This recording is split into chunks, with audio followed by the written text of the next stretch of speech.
बहुत पहले की बात है। पहाड़ों और घने जंगलों के बीच एक शांत सा गांव बसा था, जिसका नाम धारापुर था। ये गांव रास्तों से ज्यादा कहानियों से जुड़ा हुआ था। गांव के बीचों बीच एक गहरी और रहस्यमयी नदी बहती थी, जिसे लोग कालधारा कहते थे। गांव के बुजुर्ग मानते थे कि यह नदी सिर्फ पानी नहीं बहाती, बल्कि इंसानों के दिलों का सच भी अपने साथ ले जाती है। जो यहाँ झूठ लेकर आता है, वो खाली हाथ लौटता है, और जो सच लेकर आता है, उसे देर सवेर उसका फल जरूर मिलता है। इसी गांव में अर्जुन नाम का एक लकड़हारा रहता था। वो ना बहुत बोलता था और ना ही किसी से झगड़ा करता था। उसकी पहचान उसकी सादगी और मेहनत थी। उसके पास एक पुरानी लोहे की कुल्हाड़ी थी, जो उसके पिता की आखिरी निशानी थी। उसके पिता कहा करते थे कि बेटा, औजार हाथ में होते हैं, लेकिन इंसान की असली ताकत उसके सच में होती है। अर्जुन हर सुबह अंधेरा रहते ही उठ जाता, घर से निकलने से पहले माँ के पैर छूता, नदी को हाथ जोड़कर नमस्कार करता और जंगल की ओर चल पड़ता। वो कभी ज़रूरत से ज़्यादा लकड़ी नहीं काटता था और हरे पेड़ों को नुकसान नहीं पहुंचाता था। जंगल उसके लिए कमाई की जगह नहीं, बल्कि भरोसे की जगह था। गांव के लोग कहते थे कि अर्जुन लकड़हारा नहीं, जंगल का रखवाला है। एक दिन मौसम कुछ अजीब था। आसमान में काले बादल थे और हवा में भारीपन था। नदी का बहाव तेज था और उसकी आवाज़ सामान्य दिनों से ज्यादा गहरी लग रही थी। अर्जुन ने सोचा कि आज जल्दी काम निपटाकर घर लौट जाना चाहिए। वो पेड़ काट ही रहा था कि अचानक गीली जमीन की वजह से उसका पेड़ फिसल गया और उसकी कुल्हाड़ी हाथ से छूटकर सीधे नदी में जा गिरी। कुछ पल तक अर्जुन बस नदी को देखता रहा।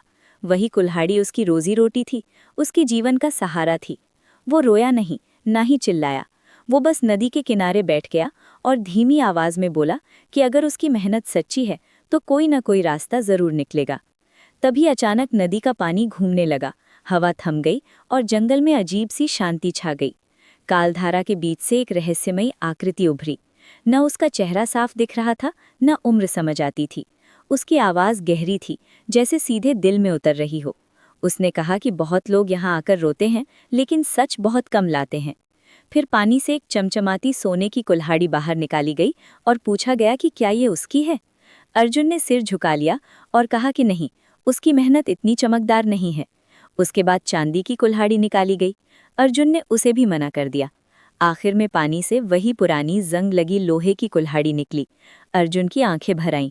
उसने कहा कि यही उसकी पहचान है और यही उसकी सच्ची कमाई है।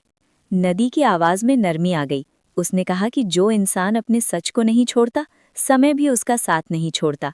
ये कहकर नदी ने अर्जुन को तीनों कुल्हाड़ियां सौंप दी और फिर पहले की तरह शांत बहने लगी। ये सब गांव का एक और आदमी भीम छुपकर देख रहा था। भीम को मेहनत से चिढ़ थी, लेकिन अमीर बनने की लालसा बहुत थी। उसने सोचा कि अगर अर्जुन को इतना मिल सकता है तो उसे क्यों नहीं। अगले दिन वो जानबूझकर अपनी कुल्हाड़ी नदी में फेंक आया और जोर जोर से रोने का नाटक करने लगा। कालधारा फिर हिली, वही आवाज गूंजी। जैसे ही सोने की कुल्हाड़ी दिखाई गई, भीम ने बिना सोचे समझे कह दिया कि यही उसकी है।